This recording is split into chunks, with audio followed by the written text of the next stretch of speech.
O homem tá nessa busca aí. Essa é a pergunta? Essa é a pergunta. Se o povo do a questão transplante... da aceitação da idade masculina, dizer. Aham. A idade. Se a gente tá num momento muito inseguro quanto ao nosso envelhecimento. Os homens, especificamente. Essa pergunta eu acho que é mais pra mim do que pro Pondé, tudo Então, a pergunta se refere aos homens, Isso, especificamente. homem. Gênero, não Isso. espécie. Não, homem. Então, acho que provavelmente sim. Porque as mulheres sempre sofreram muito com essa questão de envelhecimento, né? Uhum. Inclusive porque biologicamente amadurecem mais rápido.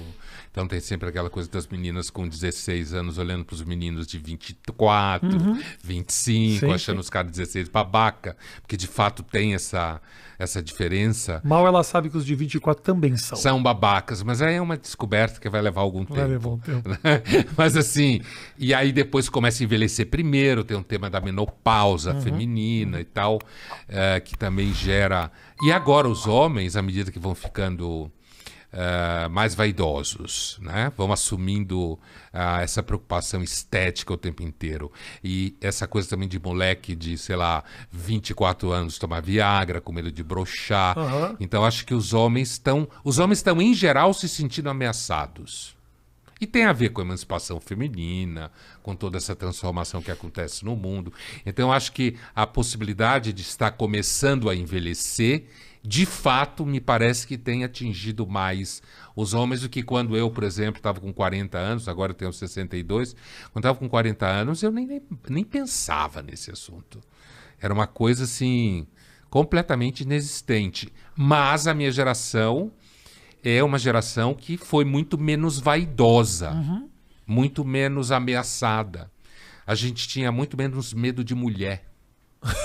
É mesmo? Os caras hoje se cagam de Se medo cagam de mulher, se né? cagam de medo. Porque esse medo surge da onde?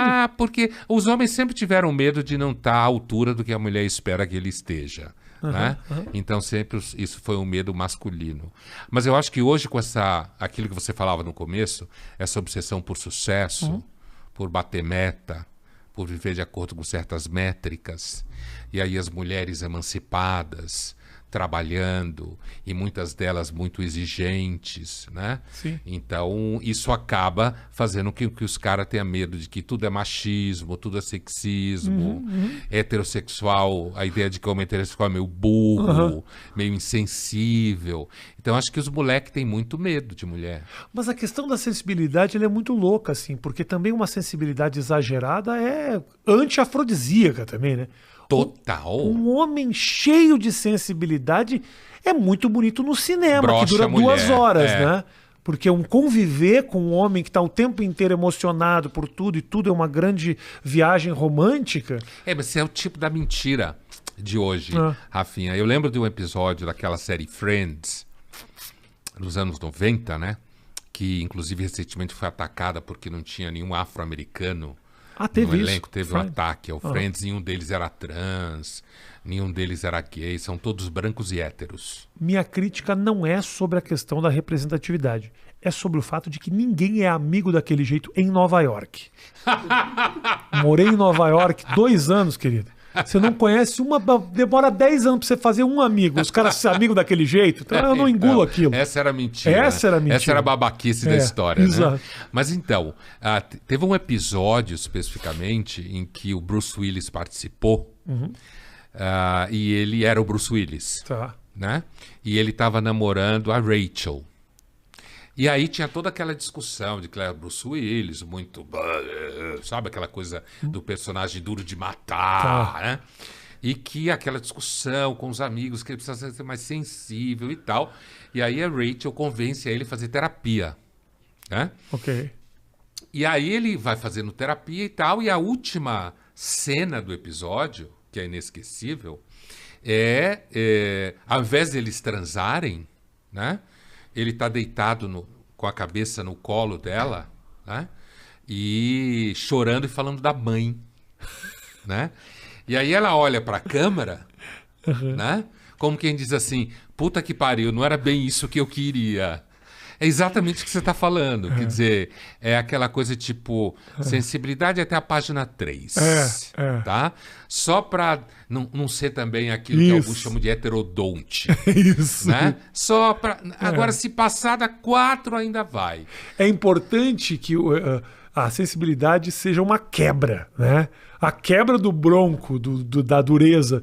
Mas se é o padrão, puta, mas aí, se a quebra é o dia que o cara realmente se coloca e é um pouco mais ríspido, aí realmente, pô. Se ele subir na mesa na hora da barata, fudeu. Fica difícil, né? Então, isso, esse conjunto de coisas, sabe, Rafinha, inclusive a minha entrada no debate público, que já vão aí uns 15 anos, um pouco mais, se deu muito marcada por essa percepção, que era uma coisa que eu discutia muito na época. E hoje é mais atual do que era na época, inclusive. Que é essa mentiralhada generalizada. Então, isso que a gente está falando aqui, de que homem muito sensível continua tendo problema no mercado dos afetos, Sim. você não pode falar. Se você falar, então, é machista, é tóxico, sabe? É ultrapassado, quando na realidade continua sendo uma questão. Continua, né? Mas você não, eu posso estar enganado, mas me parece que o quanto mais a gente discute essa questão, mais a gente vai ganhando um pouco de voz, que é um movimento um pouco contrário. Porque parece que está ficando chato, não se pode mais falar nisso. Mas a chatice está fazendo com que, tipo, tá bom, já que tá chato, vamos discutir esse negócio, porque não dá mais para continuar desse jeito. Vamos falar disso. Vamos falar disso de verdade, sem essa hipocrisia, assim, sabe? Sem querer ganhar like e falar a real. Que é um movimento um pouco das redes sociais, eu sinto um pouco isso.